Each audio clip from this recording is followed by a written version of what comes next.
العالمین والعاقبۃ للمتقین والصلاۃ والسلام علی سید الانبیاء والمرسلین اما بعد اعوذ باللہ من الشیطان الرجیم بسم اللہ الرحمن الرحیم حافظوا علی الصلوات والصلاۃ الوسطی وقوموا للہ قانتین رب اشرح لی صدری ویسر لی امری واحلل عقدۃ من لسانی یفقہوا قولی۔ اللہ تعالیٰ نے اپنی کلام پاک کے اندر ارشاد فرمایا ہے کہ تم اپنی نمازوں کی حفاظت کرو اور درمیانی نماز کی حفاظت کرو اور اللہ تعالیٰ کے لیے اپنے آپ کو جھک جاؤ۔ ہماری زندگی کا مقصد اللہ تعالیٰ کی عبادت ہے، وما خلقت الجن والانس الا لیعبدون،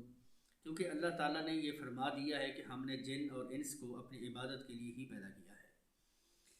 اور عبادات میں سب سے پہلے نمبر پر نماز آتی ہے۔ اگر ہم نماز کے حوالے سے مطلب اپنی زندگیوں کے اندر ہم سنجیدہ نہیں ہیں یا ہم نے اس کو نہیں سمجھا تو آج سمجھ لیجئے۔ نماز ہمارے لیے جو ہے ایمان کی ضمانت ہے۔ نماز میں سستی بھی اللہ تعالیٰ نے برداشت نہیں فرمائی ہے۔ نماز کو چھوڑنا تو بڑے دور کا تصور ہے، لیکن نماز میں سستی بھی اللہ تعالیٰ نے برداشت نہیں فرمائی۔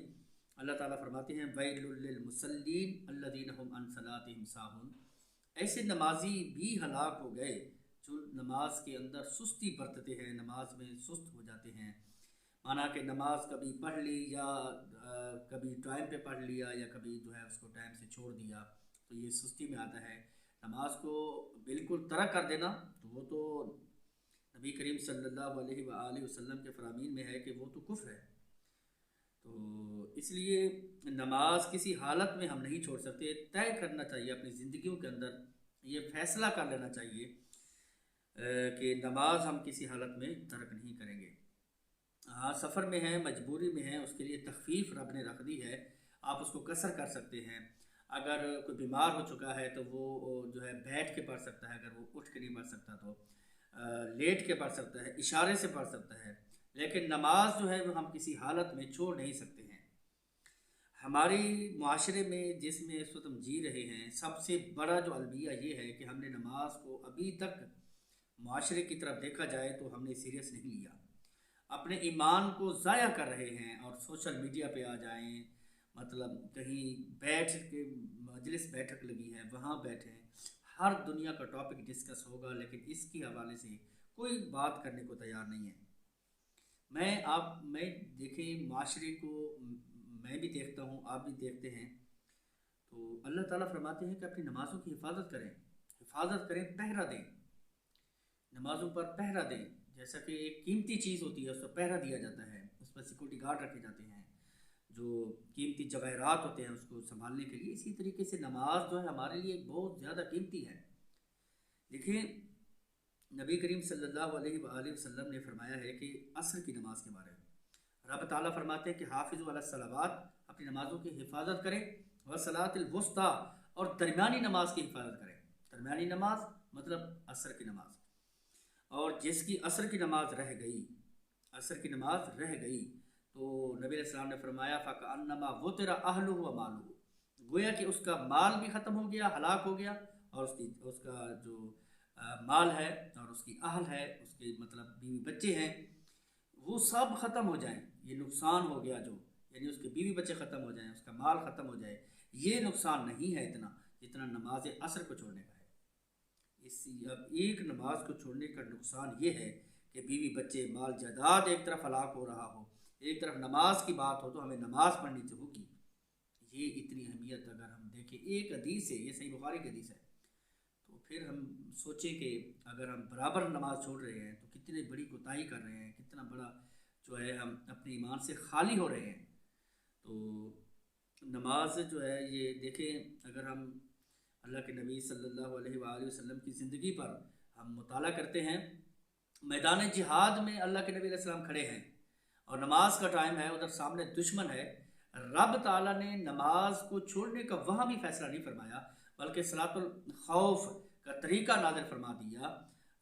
لیکن نماز جو ہے وہ چھوڑنے کا تصور نہیں ہے۔ ایک نابینا صحابی آتا ہے نبی علیہ السلام کے پاس، کہتا ہے اللہ کے نبی میں نابینا ہوں، میرے گھر میں جو ہے لے آنے والا کوئی نہیں ہے، اور راستے ہیں مسجد تک آنے میں، راستہ جو ہے وہ کافی اس میں جو ہے وہ گڑھے ہیں تو میں گر سکتا ہوں، عشاء اور فجر کی نماز کی مجھے اجازت دے، میں گھر میں پڑھوں، باقی نمازیں میں مسجد میں پڑھوں گا۔ نبی علیہ السلام نے ایک دفعہ اجازت دی، پھر فرمایا کہ نہیں، اگر تم اذان سنتے ہو تو پھر تمہیں یہاں مسجد میں آنا پڑے گا۔ اب بتائیں کہ اتنی بڑی مجبوری ہو پھر بھی نماز کو مسجد میں ہم ادا کریں، اب ہم چھوڑ دیتے ہیں تو اس کے بارے میں کیا کیا جا سکتا ہے؟ اس لیے میں یہ بلکہ اپنی زندگیوں کے اندر میں طے کر لوں، آپ بھی طے کر لیں کہ نماز نہیں چھوڑیں گے کسی حالت میں۔ حتیٰ کہ نبی علیہ السلام نے فرمایا کہ اگر پتہ لگ جائے فجر اور عشاء کی نماز یعنی ٹھنڈی نمازوں کے حوالے سے اس کے ثواب کا پتہ چل جائے تو لوگ گھسیٹتے ہوئے نماز کی طرف آئیں، یعنی نماز پڑھنے کے لیے آئیں اور اس کے ثواب کی اہمیت کا پتہ لگ جائے۔ تو اس لیے میرے بھائیوں، میں یہ آپ سے امید کرتا ہوں کہ آپ اس اہمیت کو سمجھ چکے ہوں گے۔ اگر آج ہم سستی کر رہے ہیں تو کل آج ہمارا ایمان ضائع ہو گیا تو پھر کیا ہوگا؟ معاشرے میں دیکھ لیجئے کتنے ہمارے سامنے دنیا سے لوگ جا رہے ہیں، اسی حالت میں جا رہے ہیں کہ نماز جو ہے وہ اس کی حفاظت نہیں کی، اس پر پرواہ نہیں کی، دنیا سے چلے گئے۔ دیکھیں، دنیا عارضی ہے، دنیا سے چلے جانا ہے، لیکن اگر ہم نے نماز کو اپنی زندگیوں میں طے نہیں کیا، اس کو نہیں پڑھا، تو پھر یہ ہے کہ ہمارے ایمان کی کوئی گارنٹی نہیں ہے۔ ہمارا جو اخروی خسارہ ہے وہ بہت بڑا ہے۔ نبی علیہ السلام نے فرمایا سمندر کے اندر انگلی ڈالی جائے، جو پانی انگلی کو لگتا ہے وہ دنیا ہے، باقی سب آخرت ہے۔ اس لیے میں یہ اس ویڈیو پیغام کے ذریعے سے آپ سے امید رکھتا ہوں کہ اس کو سننے کے بعد کم سے کم